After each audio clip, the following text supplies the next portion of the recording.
Артур Конан Дойл. Правдивая история о трагедии на судне Флюэри Ленд. Паровой буксир с хриплым пыхтением тянул за собой трехмачтовый клипер. Со своими свежевыкрашенными, блестящими черными боками, острым наклонным носом и изящным срезом кормы корабль являл собой истинное воплощение быстроходного, надежного океанского парусника. Однако те, кто хоть немного разбирался в морском деле, глядя на него, могли бы прочесть целую проповедь о том, как британского моряка постепенно выживают с его собственного флота. В этом отношении клипер был настоящим позором для реки. Китайцы, французы, норвежцы, испанцы, турки — он нес на себе срез всего человечества. Моряки усердно работали, наводя порядок на палубе и задраивая люки, но крупный, дюжий помощник капитана рвал на себе волосы, когда обнаруживал, что едва ли хоть один человек на борту способен понять команду на английском языке. Капитан Джон Смит взял с собой в плавание младшего брата, Джорджа Смита, в качестве пассажира и компаньона, надеясь, что морской воздух пойдет Тому на пользу. Сейчас они сидели по обе стороны круглого стола, между ними стояла открытая бутылка шампанского. По вызову капитана в каюту вошел старший помощник, в чьих глазах все еще пылал гнев после недавней вспышки. «Что ж, мистер Карсуэлл», — сказал капитан, — «впереди у нас добрых полгода пути, прежде чем мы увидим огни Сингапура. Я подумал, вы не откажетесь выпить с нами по бокалу за наше близкое знакомство и за удачное плавание». Капитан был человеком душевным и веселым, с доброй улыбкой, сиявшей на его красном, обветренном лице. Суровость помощника смягчилась перед этими доброжелательными словами, и он залпом осушил бокал шампанского, который ему налили. «Как вам наш корабль, мистер Карсуэлл?» — спросил капитан. «Кораблю претензий нет, сэр». «Как и к грузу», — добавил капитан. «Мы везем шампанское, 1000 дюжин ящиков. Они до тюки с тканью, вот и вся наша основная кладь. А что скажете о команде, мистер Карсуэлл?» Старший помощник покачал головой. «Их придется колотить, пока они не примут человеческий вид, и это факт, сэр. Я гоняю их и в хвост, и в гриву с самого момента отплытия. Да ведь, кроме нас с вами и Таф-Ира, второго помощника, на борту едва ли найдется хоть один англичанин. Стюарт, Кок и Юнга — китайцы, насколько я понял. Андерсон, плотник, норвежец. Еще есть паренек Ирли, он англичанин. А дальше один француз, один финн, один турок, один испанец, один грек и один негр. Что касается остальных, я даже не знаю, кто они такие, потому что никогда в жизни не видел ничего подобного.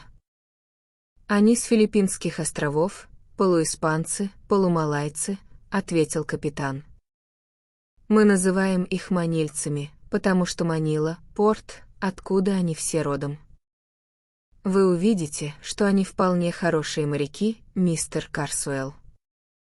Я ручаюсь, что работать они будут на совесть. Я тоже за это ручаюсь, — сказал дюжий помощник, зловеще сжав свой огромный красный кулак. Карсуэллу приходилось нелегко в попытках установить хоть какой-то порядок среди того разношерстного сброда, с которым ему выпало работать. Таф-Ир, второй помощник, был кротким молодым человеком, хорошим моряком и приятным собеседником, но слишком мягким, чтобы прибрать к рукам эту недисциплинированную команду. Если бы Карсуэлл не сделал этого сам, порядка не было бы никогда. С остальными он еще мог сладить, но манильцы представляли реальную опасность.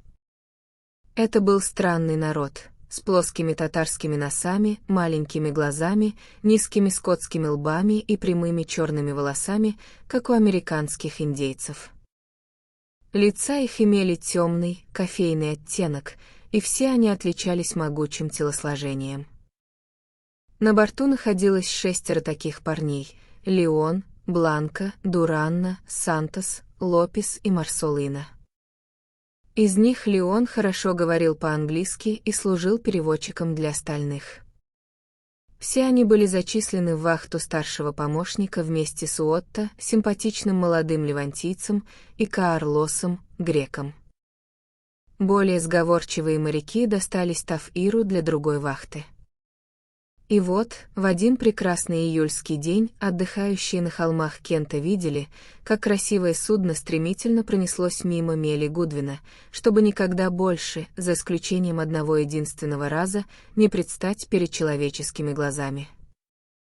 Манильцы, казалось, подчинились дисциплине, однако насупленные брови и косые взгляды предупреждали офицеров о том, что верить им слишком сильно не стоит. Из бака доносился ропот по поводу еды и воды, и ропот этот, пожалуй, был не совсем беспочвенным.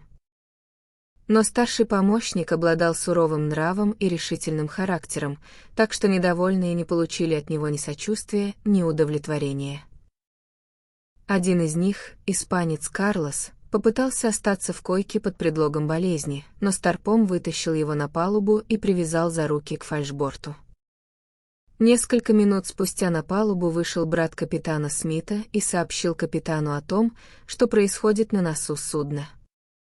Тот поспешно подошел и, осмотрев человека, признал, что тот действительно болен, приказал вернуть его в койку и назначил лекарство. Подобный случай вряд ли способствовал сохранению дисциплины или укреплению авторитета старшего помощника среди команды. Позже тот же испанец затеял драку с Бланко, самым крупным и жестоким из манильцев. Один схватился за нож, а другой — за свайку. Обоим помощникам пришлось броситься между ними, и в ходе потасовки старший помощник сбил испанца с ног ударом кулака. Тем временем барк благополучно миновал залив и взяла курс на юг, дойдя до широты мыса Бланка у африканского побережья. Ветры были слабыми, и к 10 сентября, когда они находились в пути уже 6 недель, судно достигло лишь 19 градуса южной широты и 36 градуса западной долготы. В то самое утро тлевшее недовольство вспыхнуло страшным пламенем. Вахта старшего помощника длилась с часу до 4 ночи, и в эти темные часы он оставался один на один с дикими моряками, которых пытался держать в узде. Ни один укротитель львов в клетке не находился в большей опасности, ведь смерть могла таиться в любой из черных теней, пятнавших озаренную луной палубу. Ночь за ночью он рисковал, пока безнаказанность, возможно, не усыпила его бдительность, но теперь расплата все же настигла его. На 6-м склянке, в 3 часа утра, как раз тогда, когда на восточном небе появлялся первый серый оттенок рассвета, 2 мулатов, Бланка и Дуранна, тихо подкрались к моряку сзади и сбили его с ног свайками. Ирли, английский паренек, ничего не знавший о заговоре, в это время нес вахту на баке. Сквозь гул фока над головой и плеск воды он услышал содран грохот и голос старшего помощника, кричавший «Убивают!». Он побежал на корму и увидел, что Дуранна с ужасным упорством все еще наносит Старпому удары по голове. Когда парень попытался вмешаться, тот сурово приказал ему уходить в рубку, и Ирли подчинился.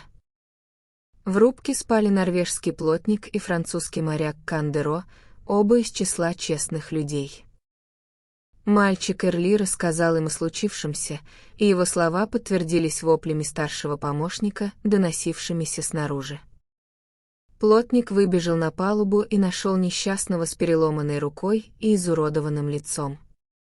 «Кто это?»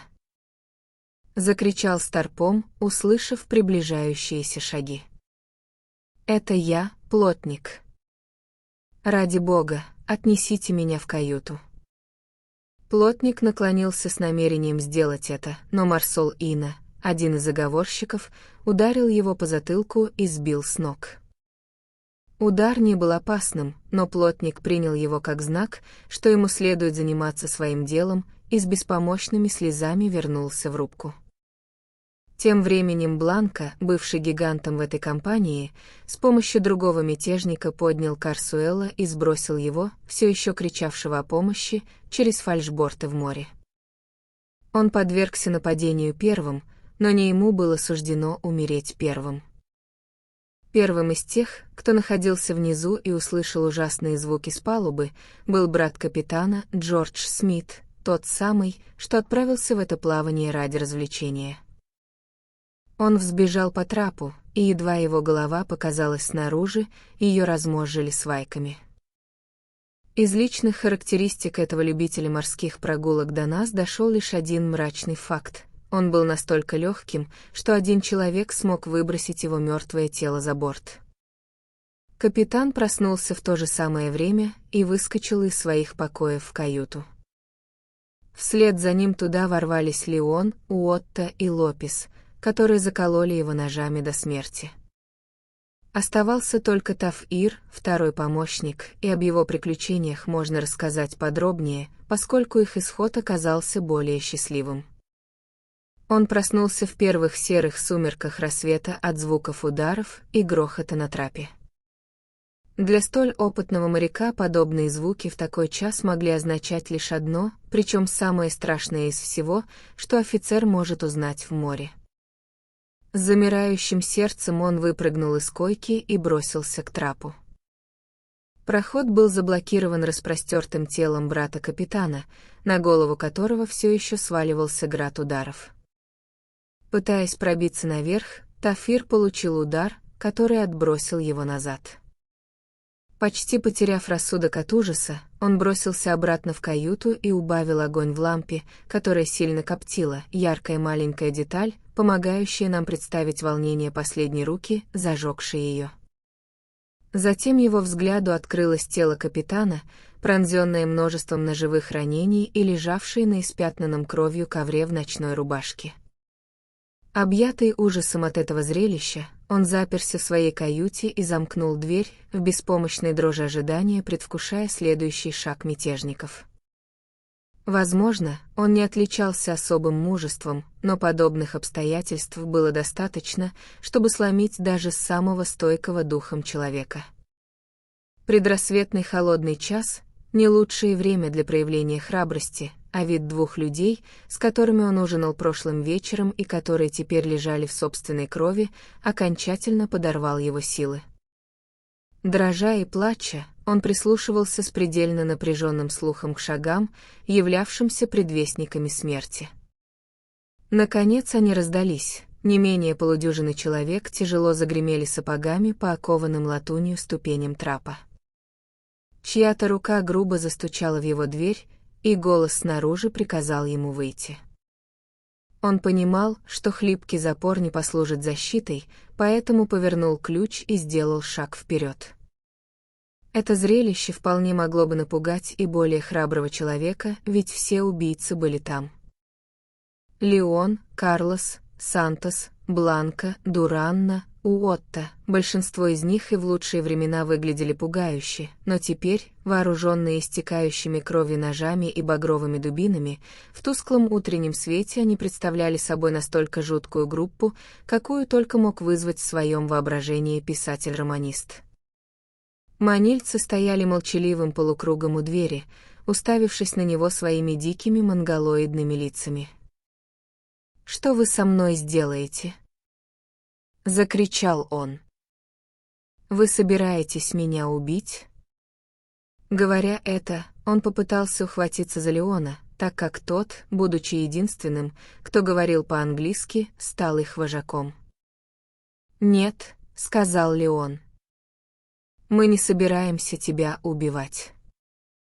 Но мы убили капитана и старшего помощника. Никто на борту ничего не смыслит в навигации.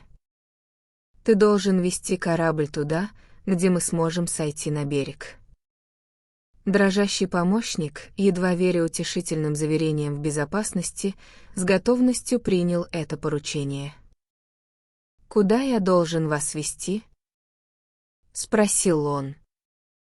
Смуглолицые люди зашептались между собой по-испански, и именно Карлос ответил ему на ломаном английском.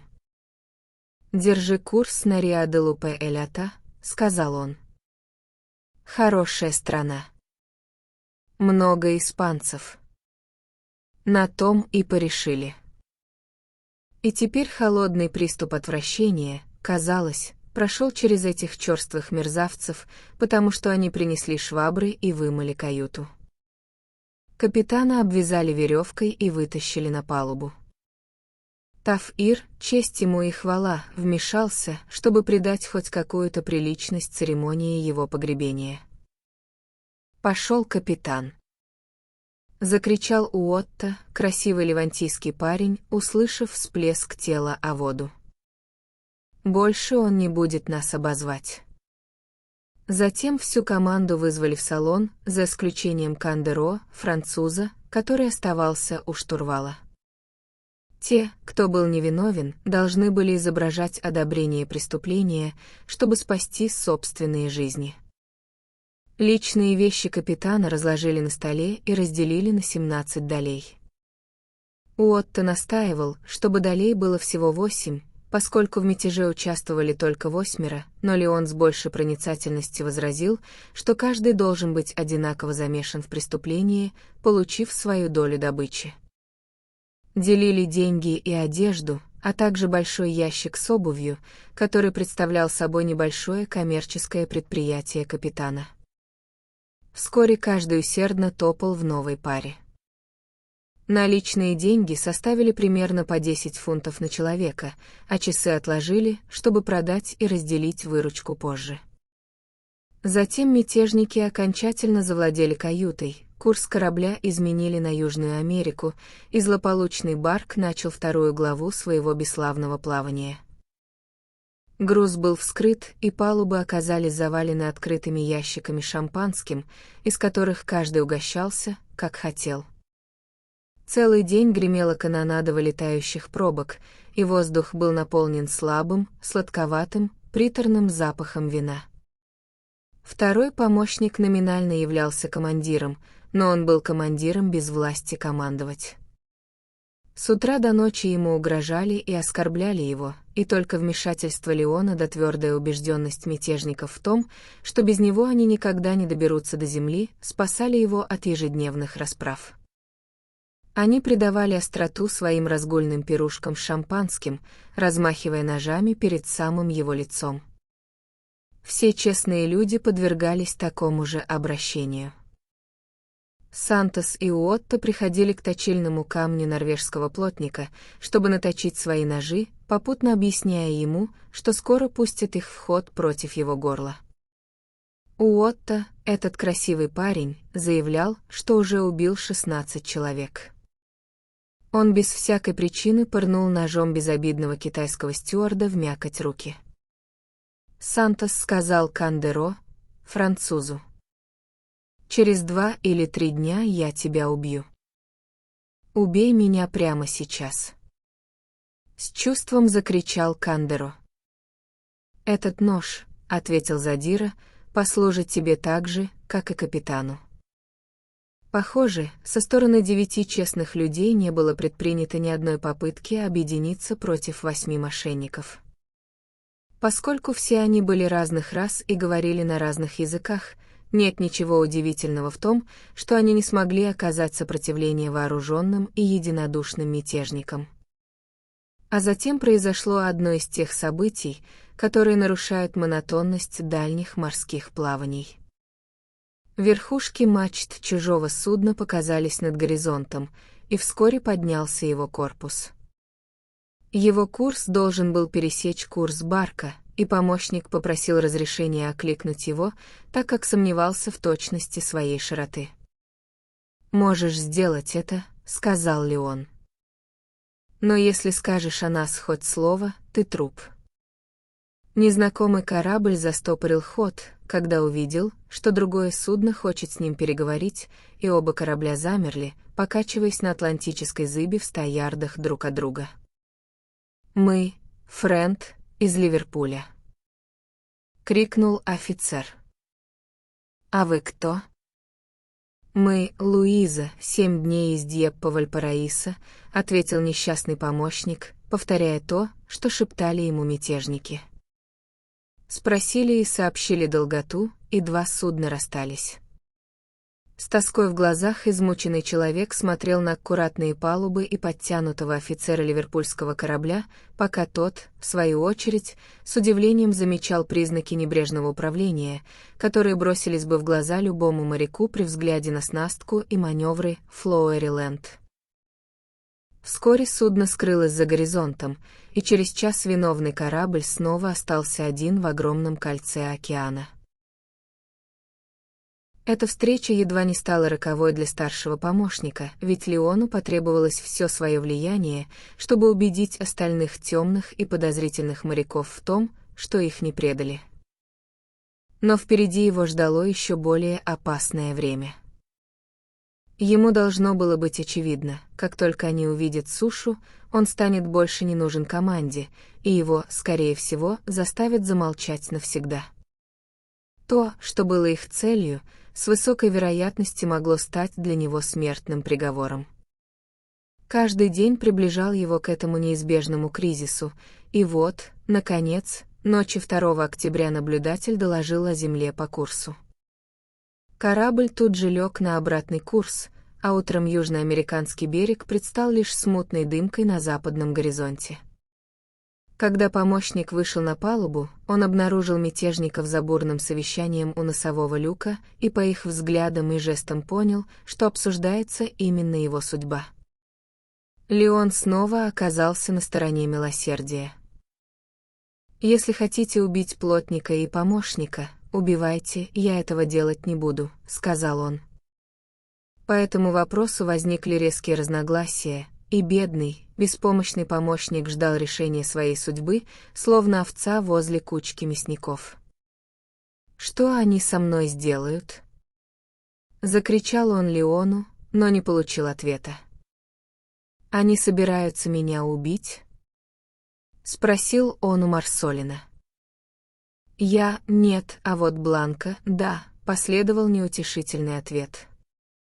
Однако мысли мятежников, к счастью, отвлеклись на другое. Сначала они убрали паруса и спустили шлюпки на воду. Поскольку помощника отстранили от командования, командира не было вовсе, так что вокруг царил полный хаос. Одни сели в шлюпки, другие остались на палубе судна.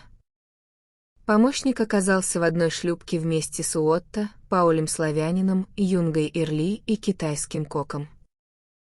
Они отгребли на 100 ярдов от корабля, но Бланка и Леон окликнули их и приказали вернуться. Тот факт, что честные люди полностью пали духом, подтверждается тем, что, хотя в этой конкретной шлюпке их было 4 против 1, они кротко вернулись по первому зову. Китайскому коку приказали подняться на палубу, а остальным позволили дрейфовать за кормой. Несчастный стюард спустился в другую шлюпку, но Дур-Анна сбросил его за борт.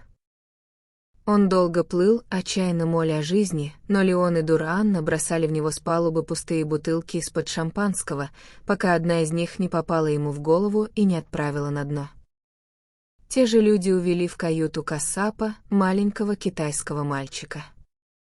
Кандеро, французский моряк, слышал, как тот закричал «Кончайте со мной быстрее», и это были последние слова, которые он когда-либо произнес. Тем временем остальные мятежники повели плотника в трюм и приказали ему затопить корабль. Он пробил 4 отверстия в носовой части и 4 в кормовой, и вода хлынула внутрь. Команда похватала шлюпки, одну поменьше и одну побольше, причем первая была на буксире у второй. Они были настолько невежественны и беспечны, что оставались прямо у борта, пока судно оседало в воду, и неизбежно затонули бы, если бы помощник не умолял их отгрести подальше. Китайского кока оставили на борту, и он вскарабкался на мачту, так что его активно жестикулирующая фигура стала едва ли не последним, что было видно от злополучного судна Флоуэри-Ленд, когда оно погружалось под бушующие волны. Затем шлюпки, доверху набитые награбленным добром, медленно поплыли к берегу. Было 4 часа дня 4 октября, когда они вытащили свои шлюпки на южноамериканский пляж. Это было пустынное место, поэтому они отправились вглубь материка, переваливаясь характерной утиной походкой моряков на суше, с узлами за плечами. Их история заключалась в том, что они, потерпевшая крушение команда американского судна, шедшего из Перу в Бордо. Оно затонуло в 100 милях от берега, а капитан и офицеры находились в другой шлюпке, с которой они разлучились. Они провели в море 5 дней и ночей. К вечеру они набрели на эстансию одинокого фермера, которому рассказали свою историю и от которого получили самое теплое гостеприимство. На следующий день их всех отвезли в ближайший город Роча. Кандеро и помощник получили возможность сбежать в ту же ночь, и не прошло и 24 часов, как их история была поведана властям, а все мятежники оказались в руках полиции. Из 20 человек, отправившихся из Лондона на судне F. Ellery Land, 6 погибли от насильственной смерти.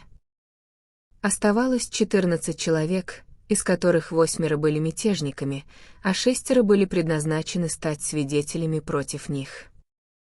Трудно привести более яркий пример длинной руки и стальной хватки британского закона, чем тот факт, что через несколько месяцев эта пестрая команда — славянин, негр, манильцы, норвежец, турок и француз, собравшиеся на берегу далекой Аргентины, предстали лицом к лицу в Центральном уголовном суде в самом сердце Лондона. Судебный процесс привлек огромное внимание из-за необычного состава команды и чудовищного характера их преступлений. Гибель офицеров в меньшей степени настроила общественность против них и повлияла на присяжных, чем бессердечное убийство безобидного китайца. Главная сложность заключалась в том, чтобы распределить вину между столькими людьми и определить, кто именно принимал активное участие в пролитии крови. Таф-Ир, помощник капитана, Ирли, Юнга, Кандеро, француз, и Андерсон, плотник, все они дали свои показания, причем одни разоблачали одного, а другие — другого. После очень тщательного разбирательства 5 из них — Леон, Бланко, Уотта, Дуранна и Лопес — были приговорены к смертной казни. Все они были манильцами, за исключением Уотта, который был уроженцем Леванта. Самому старшему из заключенных было всего 25 лет. Они приняли свой приговор совершенно хладнокровно, и непосредственно перед его провозглашением Леон и Уотта громко расхохотались, потому что Дуранна забыл заявление, которое намеревался сделать. Один из заключенных, приговоренных к тюремному заключению, тут же выразил надежду, что ему разрешат забрать сапоги Бланко. Приговор закона был исполнен перед тюрьмой Ньюгейт 22 февраля. 5 веревок на мгновение судорожно дернулись, и трагедия судна Флаэри Ленд сделала свое закономерное завершение.